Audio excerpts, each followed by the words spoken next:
Philippine inflation rate is nasa around 4% to 6% and one time umabot pa nga ng 7%. So in this video, pag-usapan natin ano ba yung mga dividend stocks that can beat inflation. So yeah, let's go! So ngayon, we're here in the Philippine Statistics Authority na website or PSA, and dito we can see the inflation rate of the Philippines. So January 2026, 2.4, 4.1, tapos ito April 7.2% inflation rate, okay? So hindi to interest ha, inflation rate, meaning ito yung pag-increase ng prices of commodity. If you notice, sobrang mahal na ngayon ng mga gamit, diba? Sobrang mahal na ngayon ng mga bilihin. So this is inflation, how fast the prices are actually rising. So as of May and June, 6.8, 6.4%. So question is, how can we beat inflation? So if ganito kabilis mag-grow yung prices, okay, dapat yung investments din natin could also beat inflation. So ano ba yung mga stocks that actually can beat ito? So there's a post by Dragonfly. So Dragonfly is one of my recommended brokers, stock brokers, if you want to invest in the Philippine stock market. And Dragonfly actually created a post dito, like June inflation sat at 6.4%. So ano ba yung mga stocks, okay, that can beat this inflation rate? So dito, they share dito some stocks. Tapos, we're gonna analyze if okay bang mag-invest sa mga stocks na to. So, based sa Dragonfly, they posted dito OGP, Oceana Gold, okay? Tapos, yung gross yield niya or yung dividends, okay, per year, 10.96 or 9.86. So, ito net yield na. Ni-remove na nila yung tax. LTG naman, Lusutan Group, okay, 7.75%. Ito, PhilInvest naman, okay, 7.36%.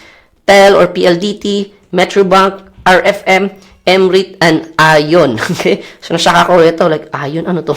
So, ito yung mga interest or dividend rates nila. And if you notice, it's higher than the inflation rate. So, in this video, isa-isahin natin to, itong mga companies na to, and if it's worth investing dito so you can beat inflation. So, okay, let's start with OGP. So, 9.86% yung yield niya. So, yan yung top recommended, okay? So, I'm not sure if recommended ba to, but ito kasi nilagay nila sa website nila, sa Facebook page nila. So, punta tayo sa Instagrams. Let's search OGP, Oceana Gold Philippines. Okay? So, this is how their chart looks like. Okay? So, Instagrams. Let me just remove you. So, this is the chart. And if you notice dito, ayun, sobrang ganda naman. Uptrend naman siya. Tapos dito, this is probably the support. So, actually, it's a pretty good technical analysis-wise. Good way to enter. Okay? So, Oceana Gold naman is basically, they are a company, nasa mining sila, and they're mining gold. Okay? So, this is a mining company, and when it comes to mining stocks, typically, they're nasa riskier side because as we know, yung mining, syempre it's a risky business. At the same time, when it comes to their demand naman ng products na, this is also cyclical in nature, meaning pwede siyang malakas yung demand ngayon or pwede din mahina yung demand. If you notice also, like gold, mas malaki yung demand especially if merong mga crisis or gera. So if you notice dito, let's look at the gold chart naman. So this is the chart of gold. So if you notice, nung may gera, so, tumaas talaga yung value ng gold. Kaya OGP became really, really profitable at that time kasi like sobrang taas ng gold. So, syempre, they make money by mining gold and selling this gold. So, this is one way to give yourself exposure if you want to invest in gold, OGP. So, let's look at naman the fundamentals, okay? Let's look at the fundamentals. So, if you notice dito, increasing revenue and then increasing din naman yung net income. Medyo mataas lang yung margins nila. Okay? So, most likely, marami silang expenses involved, diba? Syempre, magmamine ka ng gold. Tapos, when you look at naman yung liquidity ratio nila, nasa mid lang. So, very important din na alam natin na they are liquid. So, in case something happens, they can pay yung mga investors nila. And then, mataas naman yung assets na compared dun sa mga liabilities nila. Let's look at naman dividends. So, wow, sobrang ganda ng dividends. So, increasing naman. And dito, based sa Instagrams, 11.56%.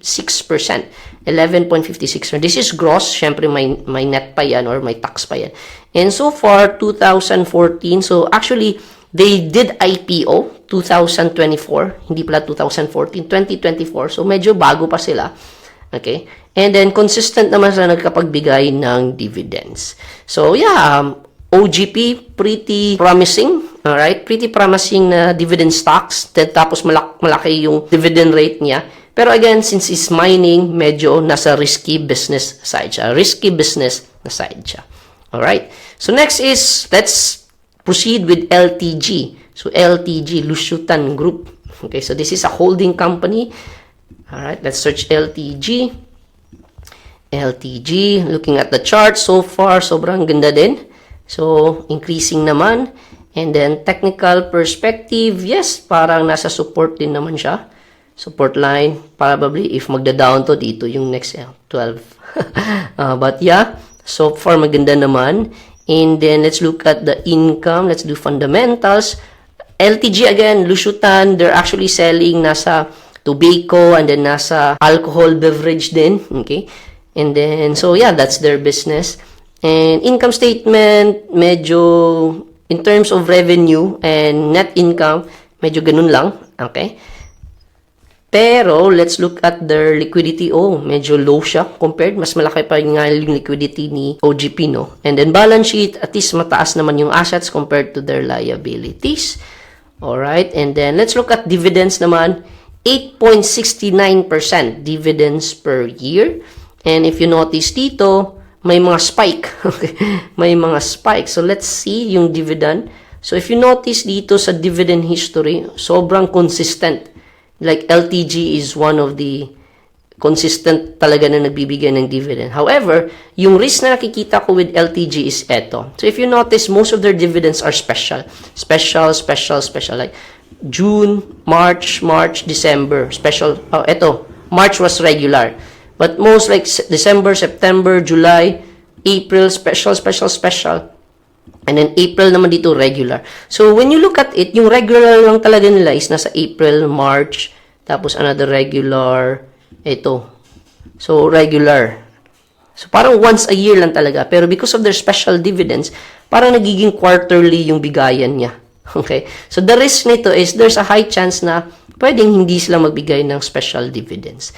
But so far, consistent naman nagbibigay. Okay? Regular, special. So yeah, that's the risk. And then LTG is a holdings company. So if you ask me, medyo LTG pretty solid in dividend stock. Ngayon, next stock naman is Flirt. Okay? Flirt. Okay? Flirt. Hirap, no? Or basically, this is Philinvest REIT. Let's search that. Flirt. Okay, so ito yung graph niya for the past 3 years, 2 years, year to date. Parang maganda tignan, di ba? Like, it's consolidating. Pero, if you look at the higher time frame, 5 years, okay, dito, tapos pababa. Ay, ano ba to? Okay, bakit ka nagbablock? Kailangan talaga palaginin tayo. Mag-login. But ayaw kong mag-login. Okay, anyway, so this is Philinvest, and if you notice, pababa siya, and it has been stagnating for quite some time, since 2014, 2 years, okay, ganito yung price niya. So, is this para bang mag-break out na ba siya? We don't know. Okay, but Philinvest, yan yung performance niya, and so far, Philinvest is a big company. Let's look at the fundamentals naman, and then, fundamental-wise, dito, net income, mababa dito, tapos nag-increase naman. So, ganito. Alright. So, medyo hindi stable in terms of like income-wise. Let's look at naman their liquidity, 0.64. And then dito, bumiglang tumaas yung assets nila compared sa liabilities. So, malayo naman yung difference when it comes to assets and liabilities. But, yeah, fundamental-wise, profitable naman yung company.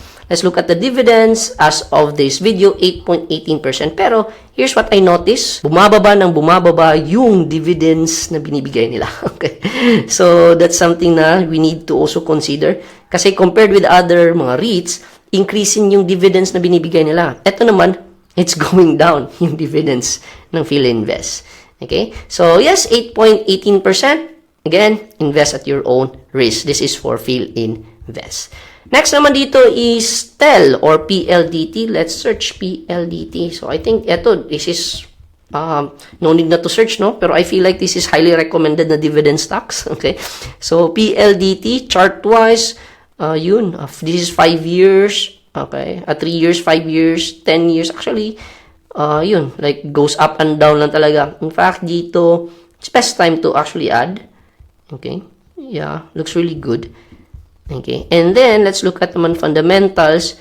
So, eto lang, medyo malaki yung margins nila. I mean, like, yung difference. So, ito yung revenue, pero konti lang yung net income. Okay? So, makikita mo yung difference into their margins. And then, balance sheet naman, hindi siya growing. Kasi if you ask me, PLDT, it's not a growth stock eh. I feel like it's like a utility stock na everybody just uses it and kaya nagbibigay sila ng regular dividends. Liquidity naman, medyo mababa yung liquidity nila. So, again, the problem of liquidity is in case something happens to them, they have to find ways to pay yung mga investors nila. So, medyo mababa, walang masyadong cash. Okay? Now, dividends, 7.91%. And so far, consistent naman nagbibigay ng dividends si PLDT. If you look at naman, when nga ito sila nagbibigay? Semi-annual sila nagbibigay ng dividends. Paminsan may special dividends. Okay? So, yeah, PLDT, very good dividend stock. Then, now next, let's proceed with MBT, Metro Bank. Ito din, it's also a very good dividend stock. It's a solid bank. Okay? A solid bank, Metro Bank. Let's look at, sobrang ganda, di ba? So, if you notice, go up. Okay? So, medyo down siya ngayon. Let's look at 2 years. So, medyo downtrend. Tignan. Okay? But, yeah, Metro Bank, pretty solid dividend stock. Let's look at fundamentals. Okay? Walang masyadong growth. They should really decide to grow, no? You should probably create digital bank or whatnot. But ito naman, assets and liabilities increasing naman. All assets are bigger.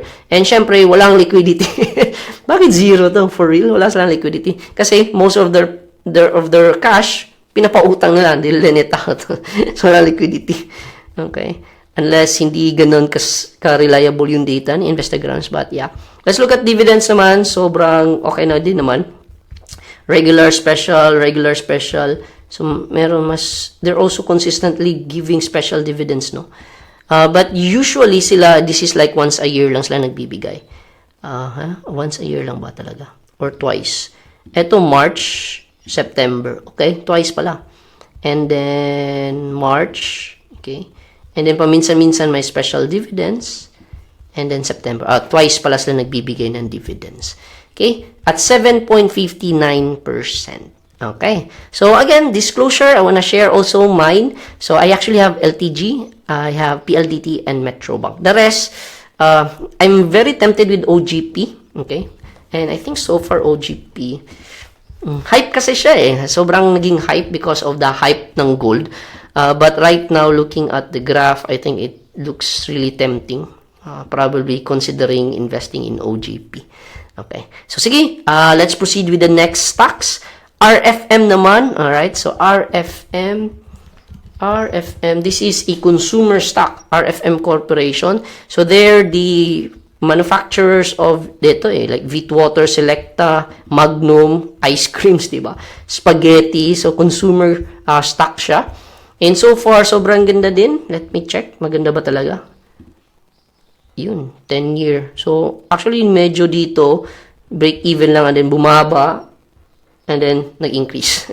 So, in fact, when you look at the past 3 years, 5 years, uptrend naman, sobrang ganda naman ng chart niya.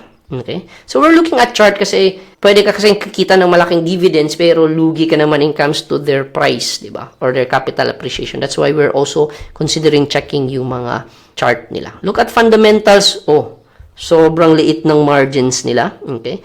So, malaki yung revenue pero sobrang liit lang yung net income. Okay? And then, liquidity, malaki yung liquidity nila. So, as long as dito kasi lang like yung benchmark is, if greater than 1, pretty good liquidity. Okay? So, weird kasi maliit yung margins in terms of net income pero marami silang cash. So, that's actually a good sign. Look at the dividends naman. Dividends are pretty consistent. May mga medyo erratic. May increase and down and then nag-increase and then may probably this is special dividends. Meron mas special. Ayun, eto special dividends. But, ayun, mostly regular eh. If you notice, 1, 2, 3 times na sila nagbigay this year. 1, 2, 3, 4, 5 times sila nagbigay ng dividends last 2025. Okay, pretty consistent. Let's look at 2004. 1, 2, 3, 4. 1, 2, 3. 3 times lang sa 2023. 4 times 2024. 2022, 3 times. So yeah, pretty solid, pretty consistent dividend paying stock, RFM at 7.77%. Okay, RFM, if you ask me, this is also, kasi yung tao kumakain yan eh. Pero, yung binibenta lang nila is spaghetti. Spaghetti, and then ice cream. Not really yung mga basic needs, pero consumer good, pretty solid pa din. So, I'd say RFM is a good dividend stock. Let's go MREIT, Mega World REIT. Let's see MREIT. MREIT. Okay, let's look at 3 years, 2 years. I think this is due for a breakout or a breakdown. Depende lang. But let's look at, ayun. Oh. So, dito, IPO nila, nag-shoot up, hype, and then, yung pababa na. Okay? And then, MREIT is Mega World. Pretty solid company pa din. Let's look at fundamental. Ooh, interesting. Okay? So, malaki yung revenue nila. Malaki yung revenue. Income nila is also good. Pero, what I didn't consider pala nito, no, is billion kasi to eh. So, tinignan lang natin yung graph. Hindi natin chinek talaga in the billions. But, looking at the margins, so ito yung revenue, ito yung net income, I say that's pretty solid. Okay? Ooh, taas ng liquidity ha. Taas ng liquidity, M-World, Mega World REIT. Sobrang taas din ng assets compared to their liabilities. Let's look at dividends. Ito medyo nag-stagnate but suddenly nag-shoot up. 7.31%. And then, actually, pretty consistent din naman sila nagbibigay ng dividends. Kasi they're REITs eh. They're mandated by law na magbibigay talaga ng dividends. Quarterly basis. Yeah. So, I think MREIT, this is pretty good. Like, this is bound for a breakout siguro. But hindi tayo technical expert. Okay, so, I may be wrong. But, yeah, invest at your own risk. And lastly, ito, Ion. Ito, I don't know what company is this. I don't know why Dragonfly added it dito. Maybe they saw something sa company nito. Ionix. Let's check Ionix. Oh, nagpump po. Nagpump dito. So, Ionix, Incorporated, blah, blah, blah. Majority subsidiary Ionix EMS. Okay, holding company, Ion. Ano ba products nila? Automotive, computer, consumer, industrial, plastic. Okay. So, yeah, nasa technology sila. Technology tawag dito. Telecommunication, automotive, computer, consumer, and whatnot. Okay? Ito, nag-shoot up. Kaya siguro ina-add nila dito, no? Ano ba to? Okay. So, yeah, medyo nag-shoot up. And, okay. Sobrang baba ng net income. Ito naman, this is ilang billion to. Dito, ilan na lang yung net? 76 million. Okay? And then, taas ng liquidity ha. Okay? And then, assets, liabilities. Let's look at the dividends, 7%. Pero, ano to? 3 times lang nagbigay ng dividends. Oh. So, this is not a consistent dividend stock. So, that's weird. Bakit they added this one? It's, ano ba to? Let's look at ilang years na to. 2017, no? 18, 19, tagal na. Pero, ako personally, I'd avoid this kasi hindi siya for dividend investing. This is not a regular paying dividend stock. So, yeah, so far, ito yung mga recommended, or they posted. I'm not sure if this is recommended. OGP, very tempting. LTG, I think pretty good. Philinvest, medyo hesitant. Ako, TEL, pretty good. MBT, pretty good. RFM, pretty good. MREIT, medyo underrated. I feel like it's bound for a good run. Ion, probably something I'd avoid. So, yeah, those are the dividend stocks that could beat inflation according to Dragonfly. So, yeah, those are the dividend stocks according to Dragonfly that can beat inflation. So let me know in the comment section down below, ano ba yung mga dividend stocks that you're investing in? And are you also investing in these mga stocks that could beat inflation? Now, if this is the first time you're hearing about dividend stocks and you're interested to also do dividend investing, I have the perfect video dito wherein I'll share dito the step-by-step guide on how you can start dividend investing. So yeah, go ahead and check out this next video and I'll see you there. Bye-bye!